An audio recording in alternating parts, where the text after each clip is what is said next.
So it is here finally, the Necron faction focus from Games Workshop, and it's coming right up. Necrons!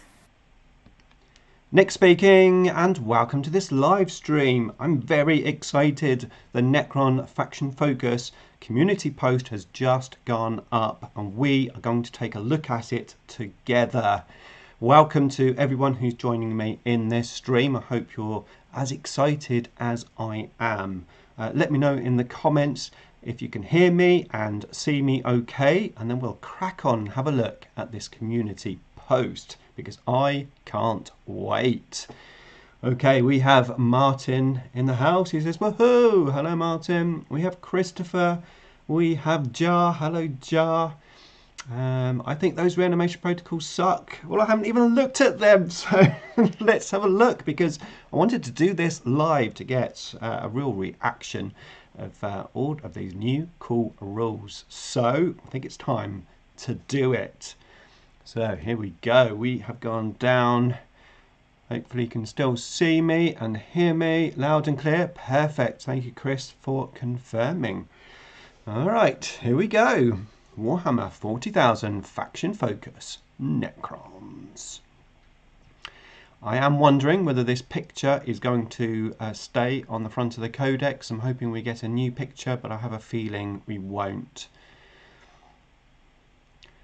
The Necrons are an ancient civilization who ruled the galaxy millions of years before humans first walked Terra in order to claim victory in an epic and apocalyptic war against their ancient rivals. Yes, I'm no good at reading. They used advanced technology to transfer the consciousness of their entire race into mechanical bodies. They then sealed themselves away, planning to awaken in their far future of the galaxy, ripe for conquest. I'm just too excited reading fluff. No. Now, as they awake from their slumber, the Necrons find that instead of rolling over and dying out as expected, many other races have emerged to claim to large chunks of their galaxy, and the Tyranids have even arrived from another galaxy entirely. We have the recycled image of all the new cool Necron miniatures that we had. Necrons have long been an army of implacable silent warriors marching forward in an unstoppable phalanx of flesh-stripping Gauss fire. This is still true, but now many larger constructs, such as the Canoptic Doomstalker, Triox Stalker, Canoptic Spider, and Ghost Ark, will follow the trend of mech increased toughness. Good. Combined with the reduction in armor penetration, your army will feel like a truly indestructible force of living metal. Well, that's what we want. We want Necrons to be hard to kill. We have another cool recycled image. Coming to some army rules now. The Necron armies can field a wide variety of units, from humble canoptic scarabs to shards of their fallen star guards. In between these two extremes, they have reliable foot soldiers such as immortals, tunneling ambushers like Ophidian destroyers, and technology-bending cryptics like the Psychomancer, Chronomancer, and Technomancer. Reanimation protocols are the one things these mechanical marauders all have in common. An army rule that grants Necron models the ability to recover from even lethal damage. Reanimation protocols. It's nice that we're getting this as one of our Necron preview rules. Give us an idea of how this army is going to work. If your army faction is Necrons, at the end of your command phase, each unit from your army with this ability activates its reanimation protocols and reanimates D3 wounds each time such unit reanimates a wound. If that unit contains one or more models with fewer than their starting number of wounds reanimating, select one of those models. That model regains one lost wound. If all the models in the unit have their starting number of wounds, but that unit is not at its starting strength, one destroyed model is returned to the unit with 1 wound remaining. Once such a unit is at its starting strength and all of its models have their starting number of wounds, nothing further happens. Let's just see what they say about this. The ability is an old friend to Necron players, but it's now simpler and more reliable than ever. Okay, I just read it. I don't necessarily think it was simple straight off from the first read. There's nothing better for any self-respecting overlord than to look on an opponent's face when the limbs are reattached. True. Smashed skulls rejoined, sundered torsos, and the Necrons stand back up ready to fight. True. Okay, that's what they're going to say about it. So, obviously we no longer have to roll on a 5+, which I suppose is good. However, it's done at the end of your command phase, so not after every shooting or every attack phase. And it looks like we can do it even if we get mortal wounds. So I suppose from many points of view it is simpler.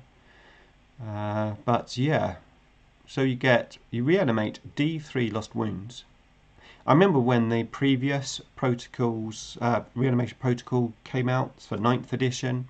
I had to read it several times before I even sort of start to understand it. My first thoughts, whilst it definitely seems simpler, doesn't seem quite as good. Interesting. It's interesting. What do you guys think? What do you guys think about the new reanimation protocols? Let's continue, we might get some more glimpses. Even the most durable Necron chassis pales in the comparison to the indomitable will of their nobility. The awakened dynasty detachment rule is command protocols, which makes your units even more accurate when a leader is around, to impose their deathless domination. It helps keep your units above half strength to avoid battle shock. Okay, that's useful. The Necron nobility make war in... and let's not read that, that's just rubbish. While a Necron's character model is leading this unit, each time a model in this unit makes an attack, add 1 to the hit roll.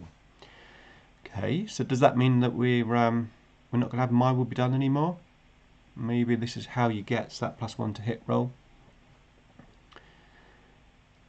That's what I think. It sucks not after every completed melee or a unit or shooting or a unit. Don't know how I feel about this.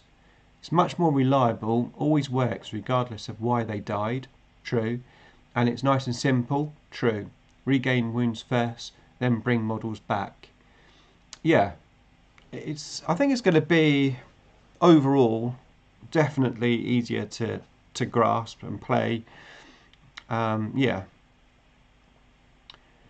This is on top of any other abilities that your leaders give your bodyguards. You'll want to make sure that you've got plenty of characters hanging out with some metal minions to really make the most of this. Okay, GW, can you please make sure our characters are well priced in terms of points, because you know they're quite expensive, our characters, let's face it. I know it's interesting, it says on top of leaders, so we're going to have obviously auras probably from the leaders, and then you get the command protocols as well, so that could be quite useful. I'm going to look at the spotlight in a second. Looks like it's the monolith. It is army wide though, that is true, so every unit gets it. What about living metal? I guess they combined it. It seems like it, unless living metal is another thing as well. Possibly, it might be. I think RP is okay. The question is, do we have any other skills that bring the models back? Yeah, hopefully we will have other ways to bring them back still, like obviously ghost arcs, etc. Let's hope so, anyway. I think this will sway players to multi-wounded models, and bug blocks of warriors will not take full advantage. Quite possibly. Okay, unit spotlight. It is a monolith. Did you think the Space Marines had hit the jackpot with the Land Raider, a tank and a transport? Well, anything Archon land can do, the Necrons can do better. Check out this new stats for the Monolith. Okay, now this is quite small writing with my varifocals, bear with me. This model gains 4 Gauss Flux arcs, can be replaced with 4 Death Rays, so that's the same. This is equipped with 4 Gauss arcs and a particle whip, the same, and you can just take 1, of course. So movement 7 inches, so it's reduced in movement. Is there any fly keyword? It's got fly! It's got fly! Okay, thank God for that. Movement 7 inches, toughness 14, very nice. 2+ save, wounds 20, so less wounds, but hopefully there's going to be less damage around. Leadership 7, that's quite high, but maybe that's just because it's a vehicle. And we've got our 8 for objective control. Particle whip seems to have reduced in its distance. Actually, hasn't the Gauss Flux arc as well? Weren't they 36 before, I think? Anyway, let's have a look. The particle whip is 3d6 attacks and hitting on ballistic skill 3, strength 8, -1, 2 damage. Gauss Flux arcs 3 attacks and strength 6, -1, 1 damage. And the death rays are strength 12, -4 d6 +1. Okay, GW. So we're guaranteed at least 2 damage. Slightly better, I suppose, than a flat d6. Deadly Demise, d6. Deep Strike. It's got Reanimation Protocols, Eternity Gate. Let's see what that does. And the reinforcement steps. Oh no, that's going to be the same, isn't it? Battlefield wholly within 6 inches of this model, not engagement range. Cannot declare a charge this turn. Okay, maybe I should read this. Let's have a look. In the reinforcement steps of your movements phase, you can select one Necron's infantry unit from your army that is either in reserves or on the battlefield. If you select the latter, remove that unit from the battlefield and place it into reserves.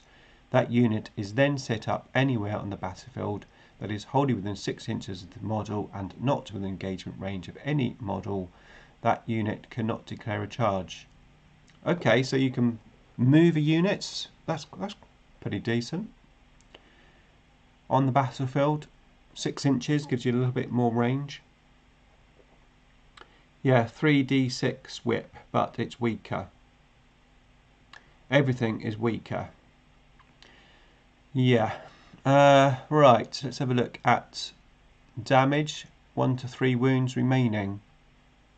Whilst this model has 1 to 3 wounds remaining, subtract 4 from its objective control characteristic, and each time this model makes an attack, subtract 1 from its hit roll. Okay, and that's it. What about in close combat? Melee, yeah, here we go. Port of Exile, melee, 6 attacks, the same. Hitting on 2, strength 8, -3, and 3 damage. So, yeah. Does that mean it doesn't auto hit now? Because it used to before, didn't it? But even so, it hits on 2s. That's not too bad. Where is the point cost? The point costs are not being revealed yet, so I don't think that will come until the actual release of the edition. What's Deadly Demise D6? That's a good question. I can't remember that. I might have to come back to that. I'm sure someone will know. Oh, it's Explosion. Deadly Demise D6. We'll have to come back to that. So what they say, a spray of antimatter from the particle whip will remove whole handfuls of Space Marines from the table, and an assemblage of Gauss Flux arcs can chew through a truly worrying amount of infantry, or you can swap them out for an appropriately named death ray. which have the stats to kill pretty much anything. With an objective control value of 8, the monolith is great for sticking on a vital objective in the middle of the board, where you can use its Eternity Gate to call in your infantry units from strategic reserve or right from across the battlefield. I like that. The best candidates for teleporting around in such a way are the humble Necron warriors. They're little more than mindless automatons, but what these robotic regiments lack in initiative, they more than make up for in utter relentlessness. Devastating wounds does mortal wounds equal to the damage on a wound of a 6. Okay, that's cool. Right, the Necron warriors. And I've gone straight to it. Leadership. Leadership 7, I can't believe that. Honestly, I thought we were going to be really good on leadership for Necrons. That is quite bad. Movement 5 inches, toughness 4, 4 plus save, 1 wound, objective control 2. The porting thing is cool, I guess. Not spending CPs, just an ability. Yeah. And of course, we're not going to have many CPs anyway, starting with 0 CPs and then just getting one a round, effectively. So let's have a look at the Gauss Flayer. Lethal hits, great. So basically auto wound on 6s to hit, which is great. Oh, that's good. That's what we needed. Rapid fire 1, ballistic skill 4, so still strength 4. No AP. They did say that guns were going to drop an AP. 1 damage, and then the Gauss Reaper is also lethal hits, 12 inches. It's not rapid fire. 2 attacks, strength 5 and -1, so pretty much the same as what we had before, but we've dropped an AP blip and we've got lethal on there, which arguably is one of our stratagems that we had. Okay, RP, D3 plus 3 models each turn is pretty good. Yeah, you get D3 and then 3, right?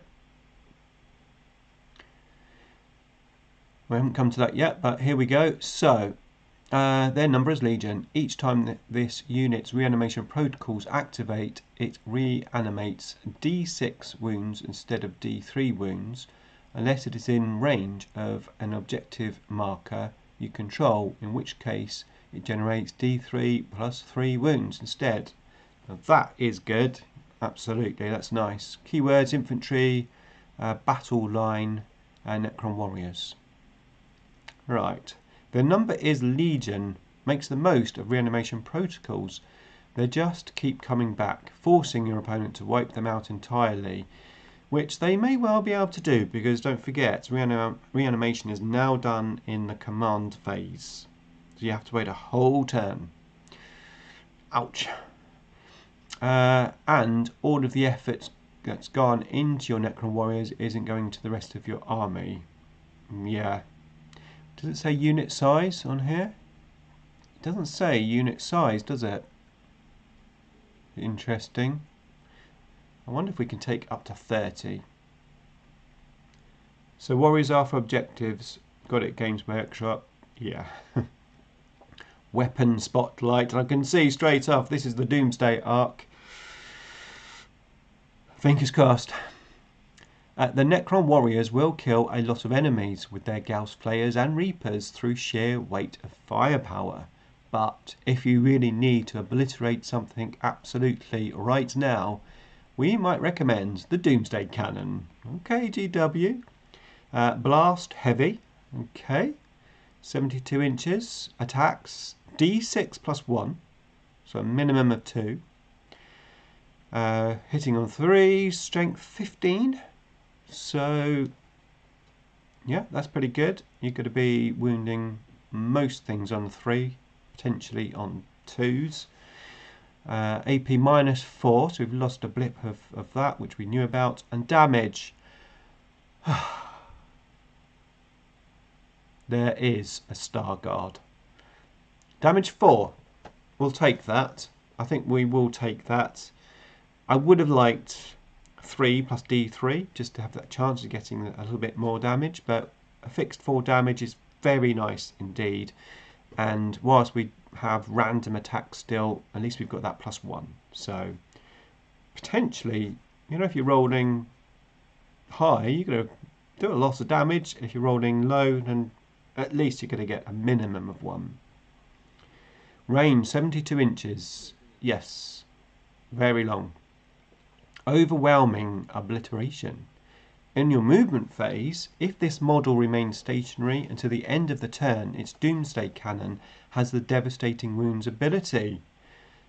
Excellent. So yeah, that's really good then. That's useful. This impossibly advanced energy weapon delivers a mighty strength 15 blast. Blast could be useful as well, especially if there's going to be lots of bigger units around. That will tear through even the improved toughness of most vehicles, like so much paper. Plus, if your Doomsday Arc stays stationary, the Doomsday Cannon gains the Devastating Wounds ability, allowing it to toss out mortal wounds that bypass invulnerable saves and spread its damage around. It really is Doomsday for anything you point it at, which that is just so good because, yeah, playing against orcs, it pretty much always gets a 5+ save, which it does the WAR, 5+ invulnerable save, sorry, and then just shrugs off my big weapons, so that is useful. Mortals on 6s and hitting on 2s if you don't move, indeed. If you still need a little extra help with enemy vehicles, it's time to call on the Catan Shard of the Void Dragon. Its particle-splitting spear makes the lightest work of tanks and other fighting vehicles with anti-vehicle +2, and its sweeping profile will mount infantry too. The Void Dragon. Spear of the Void Dragon, strike, anti-vehicle +2. So against vehicles, basically hits on 2s by the looks of it. In melee, 5 attacks, weapon skill 2+, strength 12, -3 AP, and d6 +2 damage. Okay, so maybe GW have been listening. We're getting a little bit less randomness. Sweep, melee, 10 attacks, weapon skill 3, strength 8, -1 AP, 2 damage. Before selecting targets for this weapon, select one of the profiles. Now I wonder about the Nightbringer though. Yes, Nightbringer. That's just what you'd expect when you unleash a shard of a Star Guard on anyone foolish enough to stand in your way. Stratagem Spotlight. Hungry Void. As with other forces in the new edition of Warhammer 40k, the Necrons have 6 detachment-specific stratagems. The protocol of the Hungry Void stratagem is your go-to for slicing your way through the galaxy's younger races. 1 CP. The Necrons strike with data-augmented accuracy. Their murderous attacks is inescapable as the killing cold of space. When, fight phase, target 1 Necrons unit from your army that has not been selected to fight this phase. Effect. Until the end of the phase, add 1 to the strength characteristic of melee weapons equipped by models in your unit. In addition, if a Necron's character is leading your unit, until the end of the phase, improve the armor penetration characteristic of melee weapons equipped by models in your unit by 1. So effectively we're getting the protocol, Novok protocol, but it's in a CP and it's just 1 unit, and you need to have a character leading the unit as well. Okay, fair enough. Yeah, it's going to be interesting to see. I don't know that we're going to have like the army-wide command protocols and stuff that we've got now. I think it's all going to be reduced down. This is perfect for dedicated close combat units such as flayed ones or Scorpet destroyers, especially if they're led by a Scorpet Lord. Let's hope the Scorpet Lord gets some cool rules too then. It just goes to show that whilst Necrons might have emotionless faces, they are more than capable of getting angry. The word from the studio, the word. Another recycled image. We wanted to capture the feeling that you are facing a slow, creeping, unended legion of deathless foes. That's what we want, GW, that's what we want. Explains Robin from the Warhammer studio. Their reanimation protocols will, given enough time, regenerate every unit to full strength. Yeah, okay. We also wanted to instill the idea that the massed ranks of ranks are under control of the immortal leaders, by whose will and commands their legions fight with such unnerving coordination and lethality. Command protocols and characters are therefore the main theme behind the awakened legions detachment. We are excited to see what players make of the new detachments for Necrons. Their ancient and deadly technologies have been represented by a variety of special abilities. Well, I'm really looking forward to seeing these special abilities. I think that's pretty much it. Now it's just some advertising. Let's just make sure. Yep, advertising. Okay. So there you go. That was our faction focus. A lot to take in, a lot to process. Some good stuff there. Reanimation protocols, interesting change. It overall seems pretty good, but what was holding me back to saying that it seems really good is the fact that it's only done at the command phase stage. I mean, they are right in saying obviously you can get any unit back sort of over time. So that's good. So it's not just a case of you do your RP, if you fail, that's it. That model's dead, it can't come back anymore. At least you can do it like every phase, so it's a little bit like we had in previous editions. But yeah, any good opponent will definitely try to focus down a unit to stop it from reanimating. But then maybe that is also a tactical advantage. Knowing that, then potentially some sacrificial units might be in order to make our opponents shoot at those units to try and whittle them down to 0 for no RP, and that does take firepower away from maybe some of our other key units. So it's going to be really interesting. I definitely think that tactically these new rules are going to change Necrons. I quite like the idea of this monolith now, having the fly, being able to teleport units across the table without having to pay CPs, etc. That's pretty good. I'm very excited to see the rest of the data sheets, the data slates, because data cards, whatever you want to call them, because yeah, it's going to be fun. This is going to be fun. Let's have a quick look at some of the comments before we end the stream. Excuse me. I had a chili con carne for lunch, that's why I got a funny throat. I like these changes, says Martin. Yep. Best Necron, Jeffrey. Worst Necron, Rupert the Smelly. Reanimators, yeah, nothing on reanimators, was there? If the wounds of the previous model are full. Some sacrificial units, spoken like a true overlord. I haven't played Necrons for nearly 20 years to know how to play them. I'm not sure how I'm feeling about this. I think it's got to sink in, and I think the key thing here really is we've got new rules, a new way to play Necrons, new tactics to think about, and a new addition. I mean, the long and short of this is it's going to be a hell of a lot of fun. And of course I'm going to be making as many videos as I can about these releases. So I hope you stay tuned for those, and if you're not subscribed yet, then please do so. Make sure you turn on all notifications by hitting the bell button. Right, I have to get off now because I need to pick Necron Girl up from school, so I'll see you in the next one. Thank you for tuning in.